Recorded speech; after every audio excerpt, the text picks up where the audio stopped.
Grábeme, don David, la semana pasada debo de admitir que fui muy feliz. He sido de los que ha estado insistiendo, ¿no? Epigmenio, no permitas los malos tratos de Ciro. Le estás haciendo el rating. Y bueno, después de que el propio Epigmenio anunciara en redes sociales que Ciro Gómez Leiva, como parte de la pataleta que hizo cuando lo exhibió Epigmenio, cuando se enojó, desde el hígado decidió cortar las opiniones que de manera regular tenía en su programa de Radio Fórmula. Y una de esas voces que pues cerró, a la que le cerró el micrófono fue la de Pigmenio Ibarra. A mí se me hace que la de Germán Martínez y la de Santiago Taboada fue para taparle el ojo al macho.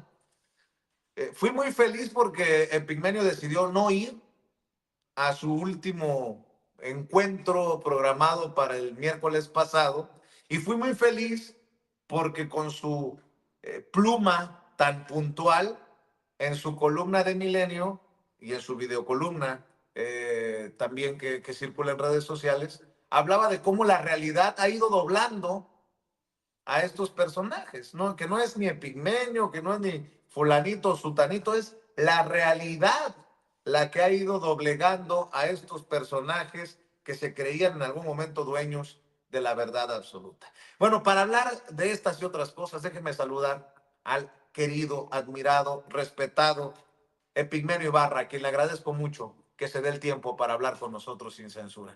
Querido Epigmenio, ¿cómo estás? Te saludo con mucho gusto. Buenos días. Muy buenos días, querido Vicente. Qué gusto saludarte. Muchas gracias por permitirme hablar con tu auditorio y estar en contacto contigo. A ver, Epigmenio, pues te apagan el micrófono, te apagan las luces en Telefórmula. Siempre estos micrófonos, estas cámaras independientes estarán abiertas para ti, sin condiciones y sin límites. Pero, ¿cómo te sientes? ¿Cómo te sientes después de esto? Que a mí en lo particular, te digo, me hizo muy feliz, pero pues, soy muy egoísta al expresar mi opinión, querido Epigmenio. Fíjate que para mí era importante, siempre hemos pensado, Verónica y yo, y antes Hernán y Carlos Payán, que éramos los socios de Argos, que era muy importante cualquier espacio, pero no nada más cualquier espacio, sino incidir en los espacios donde se concentran las grandes audiencias. Porque regresando de la guerra, pues podíamos habernos contentado con hacer documentales muy de izquierda, que nos dejaran profundamente satisfechos y vieran muy poquitas personas. Y en aquel momento, en donde el espacio periodístico, después de 12 años de hacer periodismo de guerra pues en muchos países del mundo, aquí me dijeron, oye, no, tú aquí periodismo no vas a hacer. Y entonces le empezamos a buscar y llegamos a la conclusión, hicimos la primera entrevista con el subcomandante Marcos, hicimos cosas para Canal 22, nos buscamos por todos lados. Pero al final decidimos que había que ir a buscar a las grandes audiencias. Y siguiendo la lógica de San Ignacio de Loyola, que dice que hay que entrar con la de ellos para salir con la nuestra, empezamos a producir telenovelas. Y la gente decía, ¿cómo telenovelas? Pues porque la realidad y la televisión tienen una incompatibilidad genética que se siente sobre todo en los noticieros. Pero nosotros vamos a hacer de la ficción una prolongación del periodismo por otros medios. Y eso hicimos.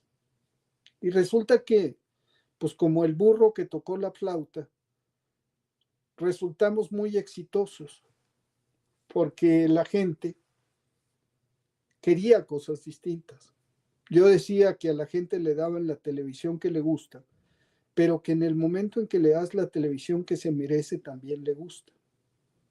Y este apetito por entrar en contacto con la realidad, pues la gente lo sintió en nada personal, lo sintió en Mirada de Mujer, lo sintió en todas las cosas que hicimos durante tantos años. Pero no era nuevo esto de buscar los espacios. Y buscar los espacios hostiles, ríspidos, como fuera, pero que en donde nos quedara la palabra. Esa fue la lógica con Ciro. A mí no me maltrataba, se exhibía. Y yo, pues ahí estaba, aguantando vara cuando había que aguantarla y hasta que hubo que aguantarla, pensando en un bien mayor que por ahí entraba en contacto con muchísimas personas, como lo hago en Twitter, como lo hago donde se pueda. Nosotros buscamos siempre la forma de comunicarnos con las personas y porque también pensamos que no hay vacíos de comunicación. Como no hay vacíos de poder, no hay vacíos de comunicación. Se llenan de inmediato y los llenan ellos. Y había que disputar en su terreno. Entonces, por un lado, te agradezco muchísimo y agradezco a los compañeros que nos abren espacios alternativos y las compañeras. Pero por el otro lado, mi tarea es seguir insistiendo. Por eso escribo en Milenio. Y por eso, pues ya veremos por dónde salimos, si encontramos un espacio o no, si es ríspido o no. Pero si nos queda la palabra, ahí estaremos diciendo lo que tenemos que decir. Pero sí Como hubo un maltrato, ¿no? Sí hubo un maltrato, Epigmenio, de Ciro a tu persona cuando te gritonea en el penúltimo programa al que asististe, ¿no? O sea, cuando te pues dice respóndeme. se maltrató él, porque él se exhibió. A mí, ¿qué más da que me gritara? Yo le decía, a ver, permíteme, quiero leer a Hannah Arendt y no me deja leer a Hannah Arendt. Y luego le digo, a ver, yo nunca dije que estuvieras escondido. Y le leí el párrafo. Lo Y, te traicionó juro, el subconsciente. y seguía gritando y seguía diciendo cosas. Entonces, lo que sí fui una vez más. Y luego me anunció que ya esa sería mi última vez. Y decidí ya no ir. ¿Por qué? Porque dije, primero, independientemente de todo, lo que creo que sucedió es que decidió cortar las participaciones de todos para no cortar mi participación solamente. Y entonces llevó entre las patas a Germán, al ministro Saldívar y al otro impresentable, ahí sí impresentable que tenía, que era Taboada. Pero dije, y además me lo dijo Verónica, me lo dijeron muchas personas, tú entre ellas, ya no vayas.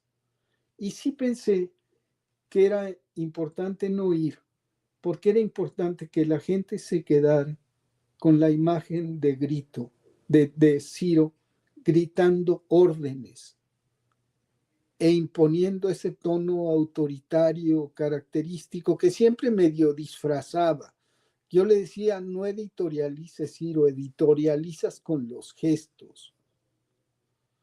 Pero yo la verdad, ese día estaba muy sereno, ni siquiera me calenté. Porque dije, este hombre no sabe leer, mano. Se está poniendo el saco. Y debo agradecerle al Fisgón, porque el Fisgón me dijo a la frase que uso en mi último artículo, que es una frase de Pablo Freire, que dice, la cabeza piensa donde los pies pisan. Y sí, pues Ciro en Madrid, yo empecé a sentirlo. Y yo no me había dado cuenta del penúltimo artículo que había escrito sobre López Obrador. Y lo leí y dije, qué poca madre. ese en donde decía que López Obrador está en un escondite, porque no quiere que le griten pinche viejo mentiroso. Entonces dije, eso yo cómo lo dejé pasar, ¿por qué no me di cuenta? Y entonces escribí esto de la rabia y dije que él desde Madrid, que se había convertido en escondite de la derecha, pues decía estas cosas. Pues claro, si oye a Calderón, si es el héroe de la libertad de expresión entre los conservadores que están en Madrid, ¿cómo no se va a sentir envalentonado y va a salir a decir todas esas cosas? Y dije, lo mismo le pasa a Riva Palacios y lo mismo le pasa a todos los demás, porque ¿dónde pisan? Pues las calles no las pisan. Yo no he visto a ninguno de ellos, ni a López Dóriga, ni a Riva Palacios, ni a Iriart, nunca en una manifestación. Y a Riva Palacios lo vi en la guerra 2 veces. Y cuando leí los artículos que escribió, dije, ay carajo, ¿y este dónde estuvo? Porque estábamos juntos. Y no vimos nada, porque la guerra es aburridísima a veces, ¿no? El Che decía que el combate es el momento estelar de la guerra y por tanto se produce muy pocas veces. Y en aquella guerra en El Salvador y luego en Honduras, donde fuimos con Raimundo, pues ese día que salimos no vimos nada. Y yo leí su columna, el reportaje en Excelsior, contando nuestras peripecias para llegar a un campamento de la contra y los peligros que corrimos. Y pues no corrimos ni un peligro ni llegamos a ningún campamento. Era libre invención. Y luego por ahí, otra vez, llegó y me dijo, porque cuando estuvimos en Bagdad, enfrente de su novia que tenía en aquel entonces, y yo dije, pues tú no estuviste en Bagdad, porque a Bagdad entramos 2 mexicanos en la primera guerra del Golfo, 2, él no. Entonces son patrañas, son cuentos.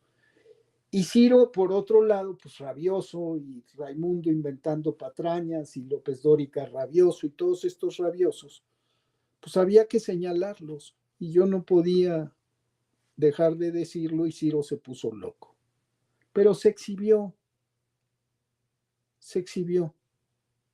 Entonces ahora decidí ya no ir, hacerte caso a ti, hacerle caso a Verónica, hacerle caso a muchas compañeras y compañeros que dijeron ya no vayas, para que la imagen que se quede de nuestra última participación no sea la de que nos estamos dando la mano o saludando o agradeciendo, sino diciendo, pues te quedaste así rabioso, tomaste una decisión autoritaria, unilateral, y te mostraste como realmente eres.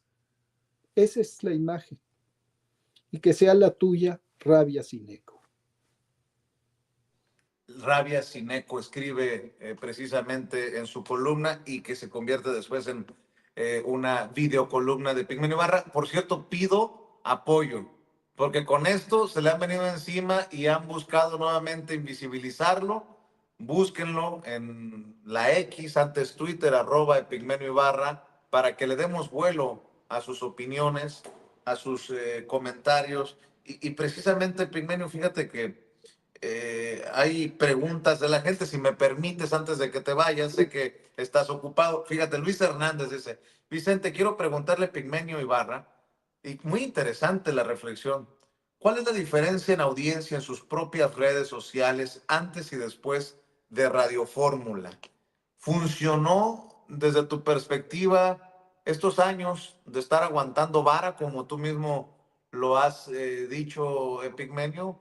Eh, ¿Qué reflexión deja hacia adelante? Porque esto solamente es un episodio de la lucha que continúa, ¿no? Claro, no, la verdad yo planteaba que cada miércoles, antes de entrar al aire, yo preguntaba si valía la pena o no. Y en X, antes Twitter, digamos que el marcador estaba parejo. Había tanta gente que me decía que no fuera como tanta gente que me decía que fuera. Pero en las calles sí era muy distinto. En este periodo tuve el privilegio de filmar, pues, en un montón de estados con Claudia la campaña. Y después he estado en algunos eventos filmando con ella, con gente. Y la gente es muy... En la calle la gente me dice, usted no se baje, usted sígale. Y sí, digamos, creció la cantidad de gente que se acercaba a mí para decirme eso. Ahora, en Twitter la cosa es distinta.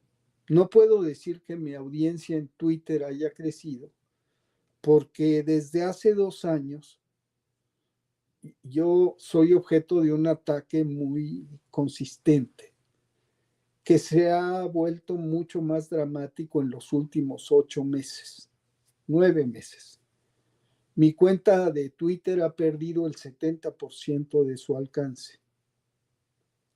Antes yo tenía por el orden de las 30 millones de impresiones al mes. Ahorita estoy en 10 millones de impresiones al mes. ¿Por qué?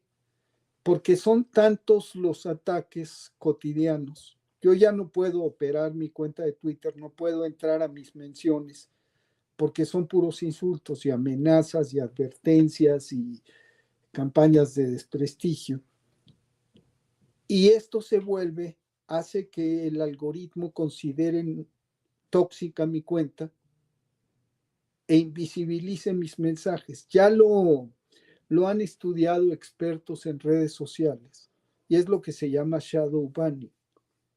Entonces, desde la campaña, digamos, comenzó el ataque, a principios de la campaña, y se ha venido incrementando. Y ahora se suma a lo que hacen los columnistas. Después de la bronca con Ciro dijo sin ninguna prueba y porque se le dio la gana, que había una campaña en su contra financiada ilegalmente con dinero público. Eso es una patraña. Pero lo que sí hubo fue una campaña de todos los líderes de opinión que salieron a lincharme.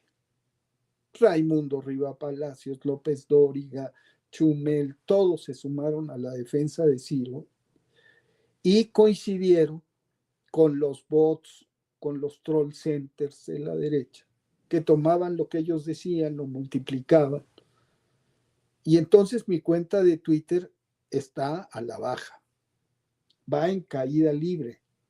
Pero por lo pronto ahí sigo haciendo el pase de lista, sigo escribiendo en Twitter, sigo publicando mis radiocolumnas en Twitter y pidiendo cada semana, como necio que soy, que por favor me apoyen a difundirla, porque la única manera de superar la invisibilización es que otras personas repliquen, compañeras y compañeros repliquen las cosas.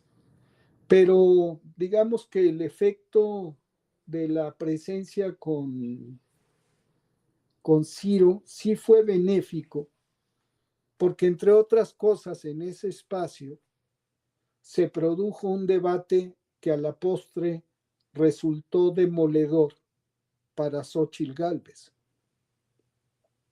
Porque esta señora decidió en un programa en el que estábamos hablando de ella, intervenir al aire.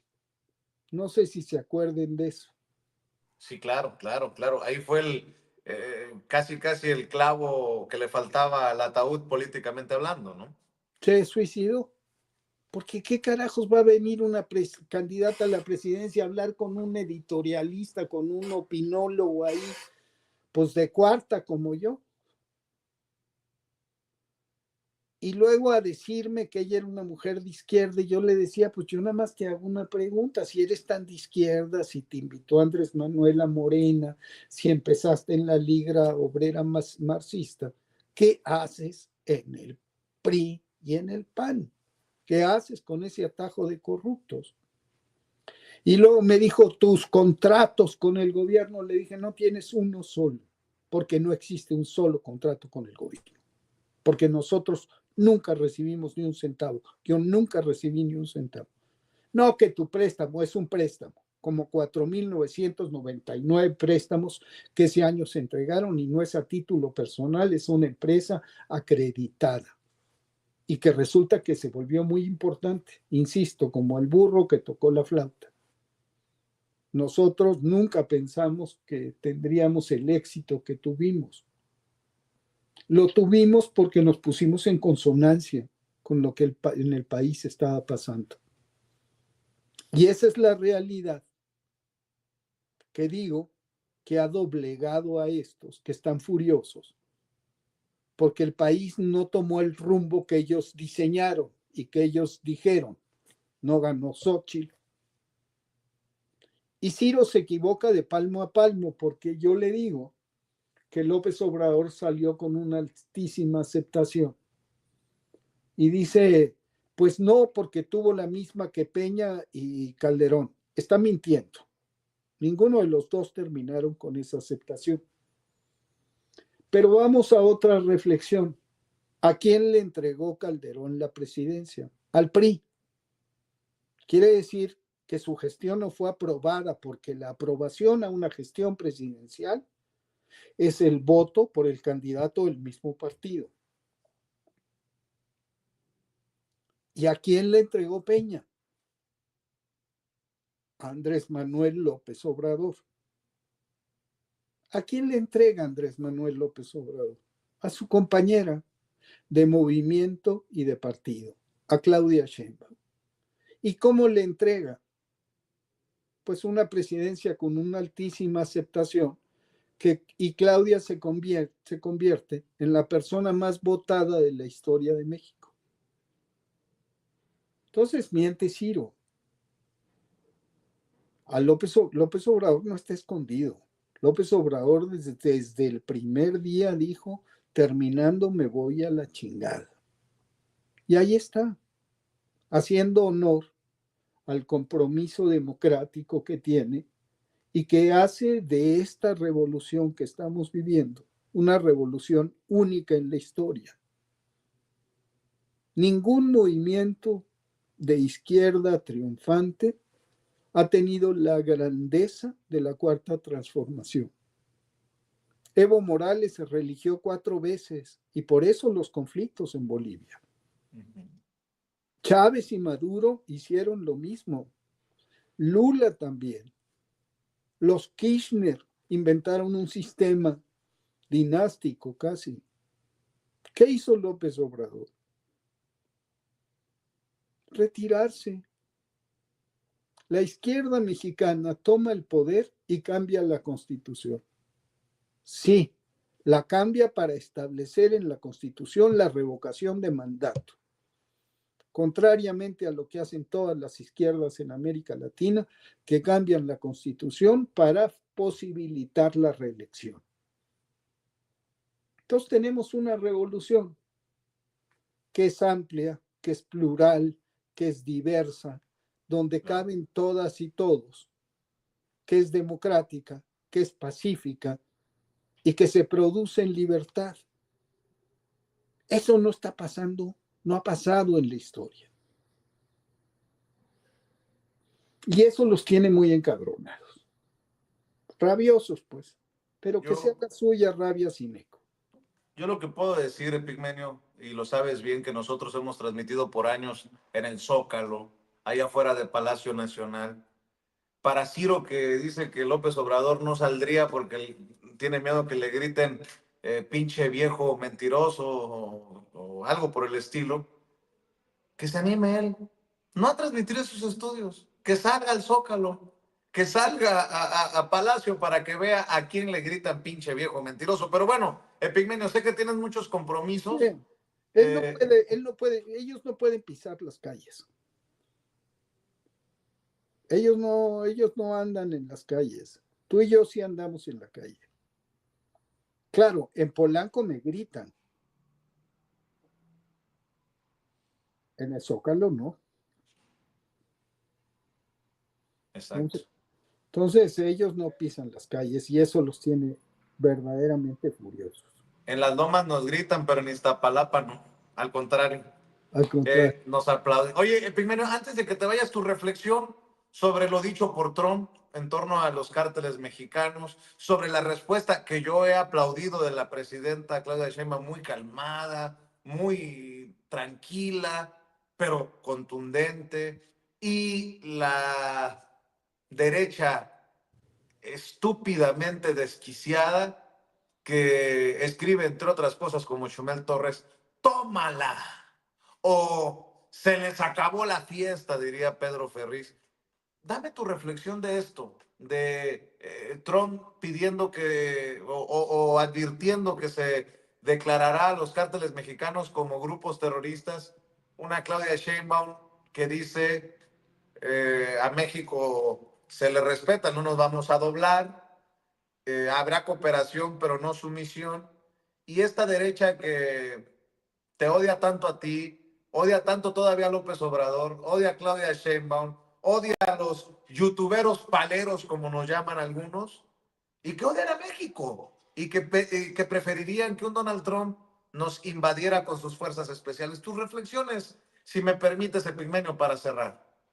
Fíjate que yo veo a Claudia, la vi en su manejo de la reforma judicial y ahora con Trump, y no dejo de pensar en esa canción de de Pablo Milanés que dice: de qué callada manera se me acerca usted sonriendo. Así es Claudia, no cae en provocaciones. Todo el mundo decía juicio político a la corte, disuelva la corte, y ella decía: vamos a esperar a ver cómo votan, porque ellos saben que están haciendo algo inconstitucional. Hoy, ¿qué dijo? A ver, pongan lo que dijo de mí Trump. Quiero agradecerle que dijera que yo era a lovely, ¿cómo se llama? A lovely woman. A lovely woman, pero puso otro adjetivo. Very nice woman. Eso hizo Claudia. Y luego con una sonrisa dijo: bueno, vamos a llegar a un acuerdo en lo migratorio, en la seguridad, y vamos a llegar a un acuerdo en lo comercial. Y yo no me enredo en debates mediáticos. Oiga, que no me enredo. Vamos a llegar a un acuerdo. Y lo dijo con una sonrisa. Claudia es suave, serena, inteligente y firmísima. Porque como decía López Obrador, el fresa era él. Claudia de fresa no tiene nada. Pero es muy racional, es muy mujer al fin. Y entonces no se va con la finta. Y la oposición y Chumel y todos ellos son patéticos. Nada más les falta ir a hincarse a la Casa Blanca como aquellos del siglo XIX que se fueron a hincar enfrente de Maximiliano. Nada más que estas cosas que ellos quieren. Lo que hicieron los conservadores en el siglo XIX costó enorme sufrimiento y mucho derramamiento de sangre a México. Lo que hizo Calderón de declarar la guerra de los gringos, ha costado muchas muertes. Este hombre es un genocida, es un criminal, es un traidor a la patria. Y traidores son esos pendejos así hay que decirles. Ni modo, esos son. Que dicen: ay, qué bueno, órale, Trump es la esperanza de México. Órale, ya se chingó Morena. No, Morena no, México. Si eso pasara, el que se chingue es México y se chingan ellos. Entonces, pues son traidores en potencia. Y son tontos porque al final lo que hacen es tanto criminal como suicida. Entonces vamos a esperar. Claudia tiene razón, al tiempo. No es en los medios, es en la mesa de negociaciones con argumentos. es con razones. Y resulta que hay dos Méxicos, uno de este lado y otro allá al norte del Bravo. Y resulta que ese México de allá es vital para los Estados Unidos, como este México de acá también es vital para los Estados Unidos. Entonces, ya que se le baje a Trump, y quiero agregar una cosa, hay mucha preocupación por el embajador que nombró Trump. Yo nada más quiero recordarles a nuestro auditorio, ¿quién ya fue embajador de los Estados Unidos en México? El jefe de Ron Johnson, Negroponte, el que armó, organizó y financió y operó a la contra nicaragüense. El del Irán Contras. No era un agente de la CIA, era el jefe de operaciones encubiertas de la CIA. Entonces ya lo tuvimos. ¿Y qué otro embajador tuvimos? El que puso a Huerta. Ahí donde se fraguó el golpe de Estado y el asesinato de Madero, en la embajada norteamericana. Entonces, vendrá un embajador súper halcón y ex militar y todo lo que tú quieras. Está bien, siempre pasa eso. Hay que insistir en que lo importante es que nosotros sabemos, y hay que decirlo porque no lo dice la prensa, que existen cárteles de la droga norteamericanos y que los dueños del negocio de la droga son norteamericanos. Y no siempre hay un Escobar, un Guzmán, un Lambada, un Zambada detrás del negocio de la droga. Hay un Johnson, un Smith, un Mackenzie. Y eso hay que decirlo. Y un día terminará por entenderlo Trump y terminarán por entenderlo los grandes periodistas norteamericanos a quienes les insisto, no anden buscando los laboratorios de fentanilo en Sinaloa. Váyanse a buscar a los dueños del negocio de la droga en Los Ángeles, a los que le venden la droga a las estrellas en Hollywood o a los ejecutivos de Wall Street o a los políticos de Washington, que son norteamericanos. Pero, en fin, yo a Claudia la veo muy bien, nadie mejor que ella. De eso voy a escribir pasado mañana para negociar con Trump. Por favor, Epigmenio, cuando te dé la vida, siempre estamos esperándote aquí en Sin Censura. Y desde aquí, pues que se sienta el apoyo en la X, antes Twitter, en @Epigmenio Ibarra, para levantar esos impactos de Epigmenio Ibarra que quieren sepultar, muchos que lo odian. @Epigmenio Ibarra, también su columna y su videocolumna que publica en Milenio, y yo siempre agradecido contigo, tú sabes que te respeto, que te admiro, y aquí estamos, deseándote que estas fechas la pases bien apapachado, y aquí estamos siempre esperándote, Pigmenio. Te agradezco mucho, mi querido Vicente, te deseo también paz, salud y felicidad, y mucho éxito, que lo tienes ya, pero más, y le deseo lo mismo a quienes nos ven y nos escuchan.